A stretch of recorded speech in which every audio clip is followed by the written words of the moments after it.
Hai Educators, bertemu kembali dengan kami di acara EduTalk, Dunamis Education Berbagi Cerita.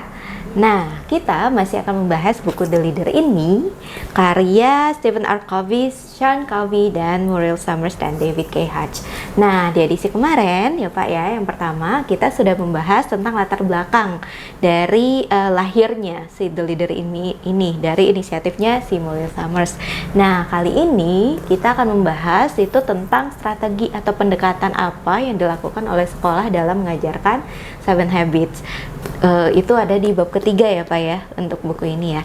Nah, untuk membahas lebih lanjut tentang strategi dan pendekatan yang dilakukan sekolah dalam mengajarkan leader ini, sudah hadir bersama kita Bapak Andi Ralpunomo. Beliau adalah Dunamis Education Leader dan juga editor untuk buku The Leader ini. Nah, Bapak, sebelum kita membahas nih ya Pak, lebih lanjut tentang pendekatan atau strategi yang bisa dilakukan sekolah nih ya, saya kemarin tuh sempat membaca ulang nih ya, di bab pertama itu ada disebutkan leader ini tuh sebagai operating system. Nah, itu tuh yang buat saya bertanya-tanya, apa ini ya maksudnya, the leader ini sebagai operating system? Iya, Maria. Maria pakai handphonenya apa? Android. Operating sistemnya apa? Bukan Windows, Android ya. Android. Kenapa disebut Android?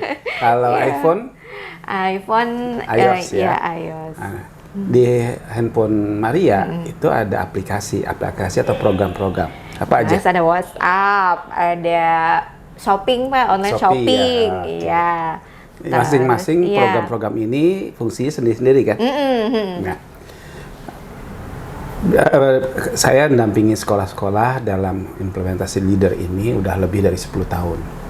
Nah, pesan tadi mengingatkan kita jangan jadikan implementasi leader ini sebagai program, karena seperti tadi fungsi program atau aplikasi di Android ataupun di iOS itu dia fungsinya terpisah-pisah antara program-program. Dan itu yang terjadi ketika implementasi leader ini adalah sebagai program, dia nggak menyatu dengan aktivitas lainnya. Misalnya ada kegiatan keagamaan karena di sekolah agama, lalu ada bahasa Inggris, semua terpisah-pisah. Akhirnya ini berdampak kepada guru-guru melihat sebagai beban, apalagi ketika benturan kesibukan antara akademik dan non-akademik. Makanya beberapa sekolah menjadi berat dalam implementasi. Diingatkan, jadikan leader ini sebagai operating system seperti Android tadi. Sebagai operating system, dia mensupport, membuat program-program yang diinstal di atasnya bekerja dengan baik. Demikian juga leader ini ketika diimplementasi sebagai operating system, dia akan mendukung apapun inisiatif program, aktivitas kelas maupun luar kelas menjadi terintegrasi dengan prinsip-prinsip kepemimpinan. Seperti itu. Oke, menarik ya Pak ya. Tadi Bapak bilang tuh ada operating system ya yang mendasari bagi program-program semua aktivitas ya. Itu berarti bukan cuma mata pelajaran ya Pak ya, berarti kayak ekskul itu juga masuk ke situ ya. Oke, semua ya, event juga ya. Seperti itu. Oke, menarik. Nah, berikutnya menjadi tanda tanya saya juga, kenapa 7 Habits Pak yang dipakai untuk leadership skill-nya, mengasah leadership skill, bukan yang lain. Misalkan banyak tuh Pak leadership skill yang lain gitu. Pertama, karena leader ini berasal dari keteladanan yang dilakukan oleh Muriel Summers, yang dimana dia mentransformasikan sekolah menjadi sekolah kepemimpinan, dan dia believe bahwa 7 Habits yang dia ikuti dari seminar Stephen Covey sangat baik untuk membantu kerangka pikir dan perilaku buat siswanya.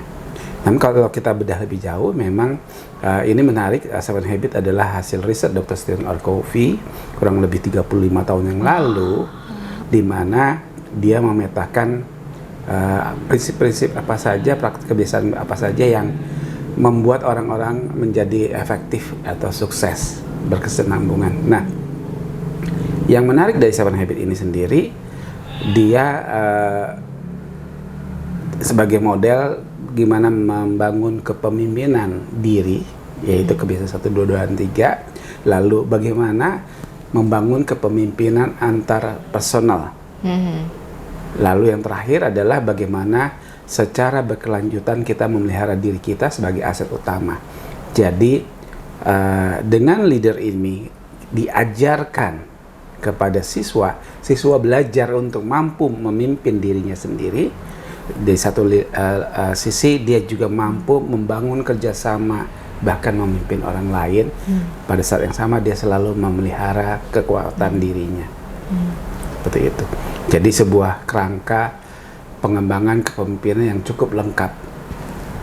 Oke, berarti udah berdasarkan riset berarti Ya. kayak udah lama banget ya. Riset dan terbukti, Ya. Mulus Harris menerapkan di sekolahnya berhasil, gitu ya. Lebih mudah diserap oleh siswa dan dia berdampak kepada perilaku. Oke, nah berikutnya kita masuk ke bab ketiga ya Pak ya. Soal itu tadi kita udah tahu ya bahwa prinsipnya Seven Habits ini sangat impactful ya bagi sekolah. Nah sekarang mungkin tanda tanyanya bagi guru-guru ya atau para educators itu bagaimana sih cara kita untuk menerapkan prinsip dasar kepemimpinan Seven Habits ini di sekolah. Kemarin Bapak itu sempat bilang ada 3 ya.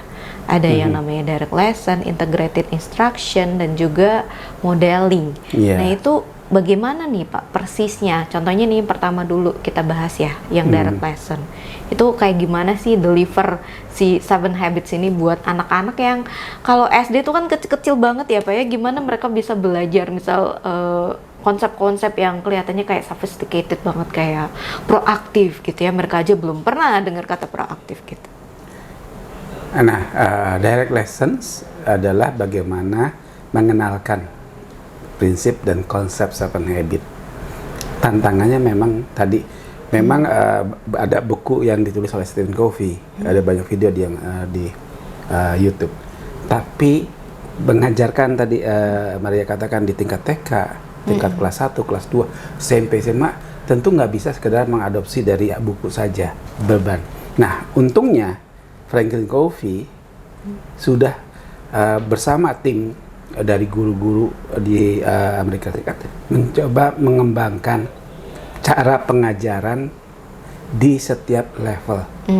Jadi bagi guru-guru untuk mengajarkan Seven Habits, guru kelas TK, guru kelas 1, kelas 4, kelas 5, ataupun SMA, nggak sulit lagi, dia harus menyusun lesson plan sendiri karena sudah disiapkan. Dan itu untuk 1 tahun pembelajaran. Tapi itu nanti bakal mendominasi di pelajaran di sekolah nggak Pak? Nah, sama seperti kita di sekolah ada pelajaran matematik, ada pembelajaran bahasa Indonesia, ada sosial, ada sains. Masing-masing punya porsinya. Ada yang 2 jam pelajaran seminggu, ada yang 4 jam seminggu, ada yang 1 jam. Nah, kalau akademik tersebut ada jam pelajaran, kenapa mengajarkan konsep kepemimpinan tidak ada jam khusus? Padahal mengajarkan jam akademik keterampilan kepemimpinan ini butuh konsistensi, bertahap dan seterusnya. Oke, berarti ada alokasi jam ya. khusus. Perlu. Biasanya di sekolah-sekolah yang menerapkan leader ini ada yang menerapkan 1 jam pelajaran seminggu, ada yang 2 jam seminggu. Namun ada juga yang menggunakannya setiap hari, ya, tapi kurang lebih sebagai morning meeting gitu, sebagai pembuka, setengah jam saja. Nah, dengan adanya alokasi jam pelajaran di sekolah untuk mengajarkan si Seven Habits ini, menurut Bapak apakah itu sudah cukup atau kenapa misalnya di sini kita menemukan ada strategi yang lain yang dipakai selain si direct lesson? Pengajaran langsung manfaat utama adalah mengenalkan konsep, mengingatkan kembali sesuai dengan tantangan usia. Makanya sama dengan pelajaran bahasa Indonesia, nggak dipelajari cuma 2 tahun di awal aja, tapi sampai bahkan SMA. Demikian juga pengajaran leader ini. Setiap tingkat usia punya tantangan yang berbeda, aplikasi yang berbeda. Oleh karena itu dibutuhkan konsistensi, bukan hanya 1 tahun, tapi selama mereka belajar. Lalu ini fungsinya tadi mengenalkan dan memperkuat konsepnya. Agar supaya pemahaman leader ini atau 7 habit ini tidak berhenti sebagai mapel saja, paradigma kebanyakan siswa dan guru jadinya akhirnya belajar dan dites. Tapi bagaimana ini hanya menjadi keseharian mereka, tantangan yang berikutnya adalah bagaimana semua guru melihat peluang dan masukkan kepada lesson plan-nya prinsip-prinsip 7 habit ke dalam pelajaran. Misalnya matematik. Ya, mengajarkan matematik, guru matematik bagaimana dia bisa melihat peluang untuk mengajarkan konsep sinergi.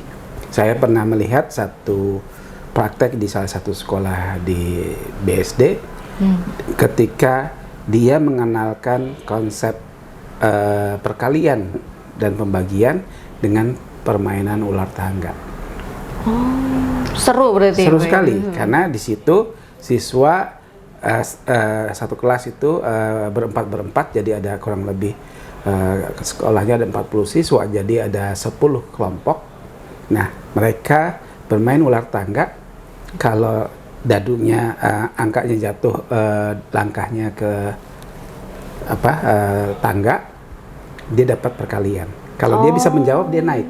Kalau nggak bisa menjawab, dia nggak naik. Cuman dimodif dikit berarti ya ini ya. Yang menarik dari permainan ini adalah guru tidak mengajarkan langsung, tapi siswa yang mempraktekkan, berlatih, berhitung, perkalian dan pembagian. Di situ adalah praktek sinergi. Yaitu mereka saling sambil bermain, mereka saling mengasah kemampuan perkalian pembagian. Karena nanti temannya yang mengoreksi, enggak, itu salah. 4 kali 4 adalah 16. Konsep sinergi. Konsep be proaktif juga di situ. Bayangkan, siswa yang giliran berikutnya adalah yang pintar matematik. Yang sebelumnya adalah yang mungkin perlu bantuan sehingga lama berhitung. Butuhnya kemampuan kesabaran untuk berhenti sejenak dari siswa untuk sabar. Tidak, ayo kamu gimana gitu. Jadi disinilah contoh bahwa dalam banyak kesempatan guru perlu melihat peluang bagaimana melakukan prinsip-prinsip 7 habit di dalam pembelajarannya. Lebih jauh misalnya guru sejarah. Ada saatnya mengajarkan tentang pahlawan-pahlawan nasional. Sayang sekali hanya kalau siswa diajarkan Cut Nyadin di Aceh, R.A. Kartini di Jawa Tengah dan seterusnya. Ada kesempatan yang luar biasa bagaimana mereka memahami dan mengagumi karakter kepemimpinan. Karena setiap orang punya kekuatan masing-masing. Ada kekuatan utamanya dari proaktivitas. Seperti R.A. Kartini. Di tengah lingkungan yang terbatas, tidak menghentikan dia menggerutu, tapi dia mencoba apa yang dia bisa lakukan. Dia menulis, mengirimkan kepada rekannya. Setiap pahlawan punya kekuatan.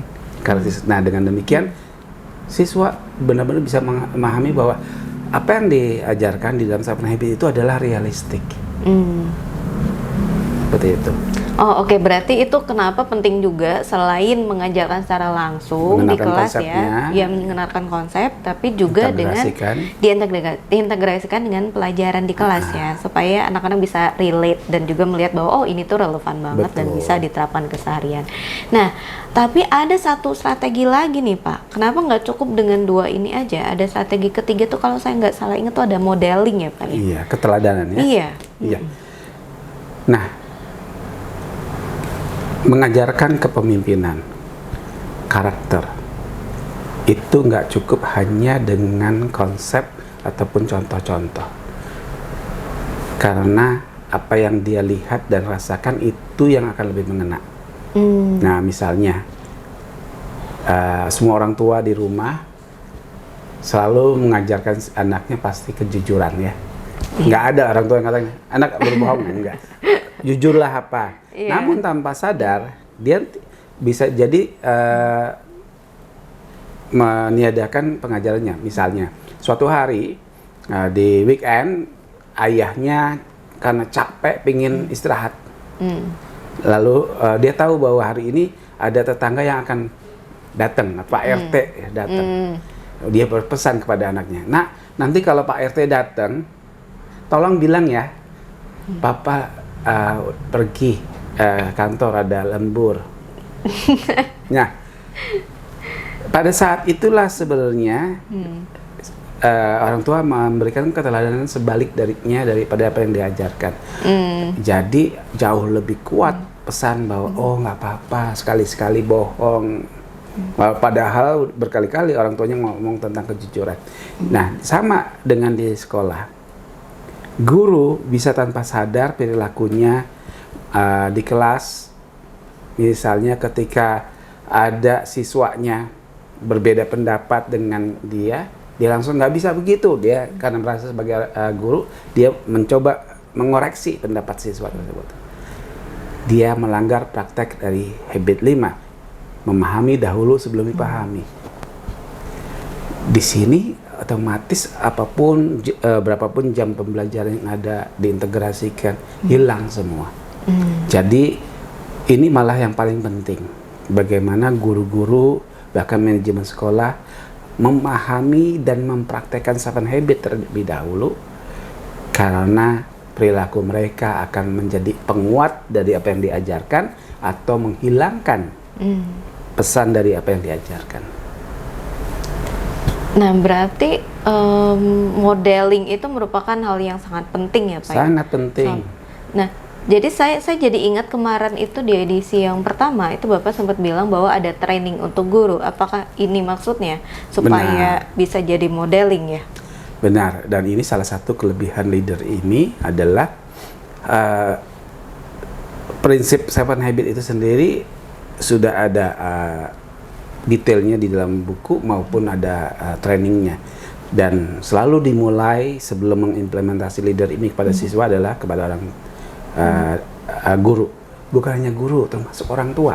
Orang tua pun penting memahami, mempraktekkan 7 habit, sehingga apa yang dipelajari di kelas, apa yang dia lihat di sekolah dari guru-gurunya, interaksinya, dan apa yang dilihat di rumah satu selaras, sehingga pesannya menjadi kuat dan dia mencoba mengadopsinya. Oke, pertanyaan terakhir dari saya. Menurut Bapak antara ketiga itu mana yang paling penting? Nah, tiga-tiganya penting. Oke. Karena kalau hanya teladanan tapi nggak pernah dikenal konsep, dia nggak bisa menarik pembelajaran. Oh, apa guru misalnya di awal pelajaran selalu menerapkan habit 2, yaitu begin with the end man. Anak-anak sekalian, tujuan atau objektif atau end in mind dari pembelajaran kita hari ini adalah apa? Dia hanya lihat semua praktek, tapi karena dia sudah dikenalkan tentang konsep berpikir, mulai dengan tujuan akhir, dia bisa menyerap, oh itulah contohnya, setiap mau melakukan satu, tujuannya harus jelas. Jadi ketiganya saling menguatkan. Oke, berarti nggak bisa, oh ya udah deh saya yang direct lesson dulu aja gitu ya. Berarti mending itu ketiga-tiganya disinergikan. Oke, terima kasih banyak Bapak Andiral atas diskusinya di hari ini. Kita sudah membahas bab ketiga buku The Leader ini. Terima kasih, sampai jumpa kembali. Sama-sama.